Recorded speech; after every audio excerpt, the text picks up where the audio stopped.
বিগত কয়েক মাস ধরে পুশব্যাকের অভিযোগ হচ্ছে। অভিযোগ হচ্ছে না, পুশব্যাক হচ্ছে। ডিটেক্ট অ্যান্ড রিপোর্ট, এটা হচ্ছে আমাদের নীতি। আমাদের অবস্থান অত্যন্ত স্পষ্ট। 80-র দশক থেকে বিজেপির অবস্থান যাচ্ছিল যে নো মার্সি টু দ্য মার্সিনারিজ। আমরা সেটা দেখছেন, মাওবাদকে শেষ করে দেওয়া হয়েছে। এবার কোনো প্রসেস নেই, এটা ধর্মশালা নয়। কালকে আমি আপনার বাড়িতে ঢুকে পড়বো, আপনি আমায় থাকতে দেবেন? ফিরহাদ হাকিমের তো বাড়ির সামনে একটা সুন্দর ফ্ল্যাট আছে, বলবেন আমি বলেছি? সুন্দর ফ্ল্যাট আছে, সবাই জানে, পুরো ফাঁকা আছে, ওখানে বলে দিন না 20 জনকে ঢুকিয়ে দিতে। দুটো জিনিস বলার আছে। একটা হচ্ছে যখন আমেরিকা থেকে বা অন্যান্য দেশ থেকে ভারতবর্ষের লোক পাঠানো হয় তখন পররাষ্ট্র মন্ত্রণালয়ের সঙ্গে কথা বলা হয়।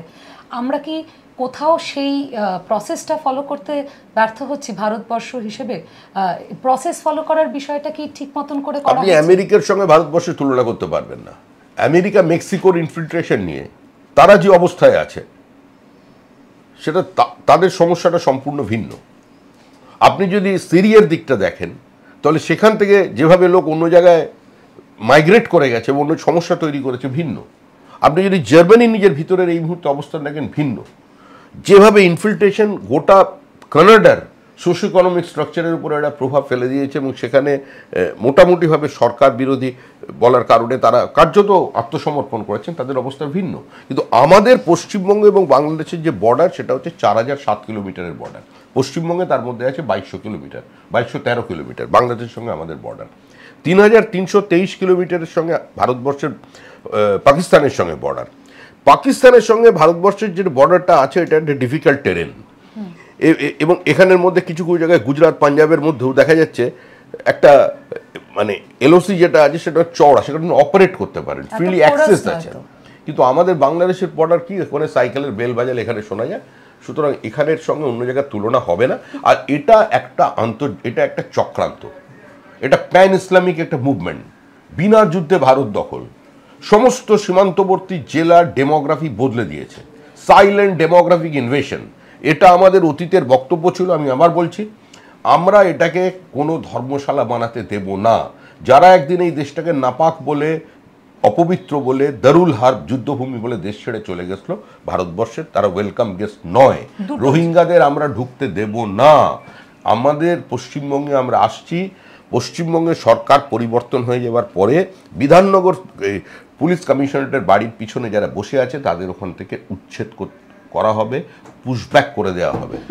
আমরা ক্ষমতা এলে আমরা সাহা ইনস্টিটিউট অফ নিউক্লিয়ার ফিজিক্সের মতো একটা অত্যন্ত গুরুত্বপূর্ণ প্রতিষ্ঠিত সংস্থার পিছনে যে রোহিঙ্গা বসে আছে তাদের ওখান থেকে তুলে ফেরত পাঠিয়ে দেবো। এটা আমাদের লক্ষ্য, ঘোষিত এজেন্ডা। আমরা দুটো জিনিস এখানে জানতে চাইবো আপনার কাছে। একটা হচ্ছে এরকমও ঘটনা ঘটেছে যাদেরকে পুশব্যাক করা হয়েছিল তাদেরকে আবার আমাদের দেশে ফেরত নিয়ে আসা হয়েছে, তাদের একটা কেস চলছে। অ্যাবারেশন নিয়ে বিরাট কিছু আলোচনা চলে না।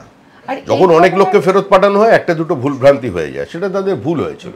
কিন্তু সেটাই তার মানে এরকম নয় যে মুসলমান দেখলেই, বাঙালি মুসলমান দেখলেই ধরে পাঠিয়ে দেওয়া হচ্ছে। হ্যাঁ, এটা হচ্ছে, কিন্তু এটা তো হচ্ছে বিভিন্ন রাজ্যে হচ্ছে এবং বিভিন্ন রাজ্যে হবে। তার জন্য দায়ী হচ্ছে অতীতের বামপন্থীরা এবং এখনকার তৃণমূল কংগ্রেস।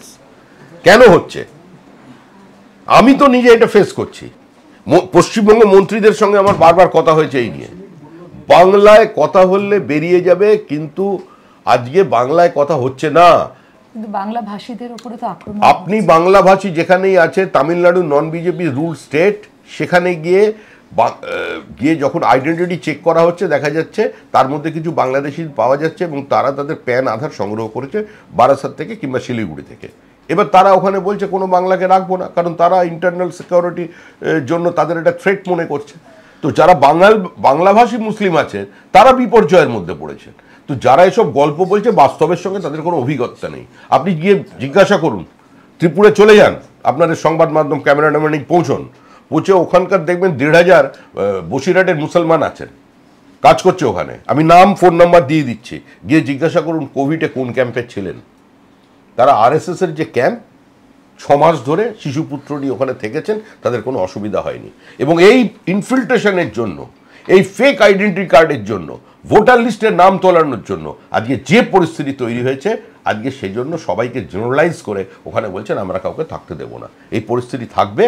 আর আমরা, এটাই হচ্ছে উপযুক্ত সময় এখানে এনআরসি করার, কারণ আইএসআইএস এর জঙ্গি এখান থেকে ধরা পড়ছে। র্যাডিকালাইজেশন বাড়ছে, মডিউলের সংখ্যা বেড়েছে, তাহলে এখন করবে না তো কখন করবে? বাঙালি সেটাই চাইছে, যেটা হোক, তাড়াতাড়ি হোক, এবং সেজন্য সরকারটার বিসর্জন অনিবার্য। ধন্যবাদ।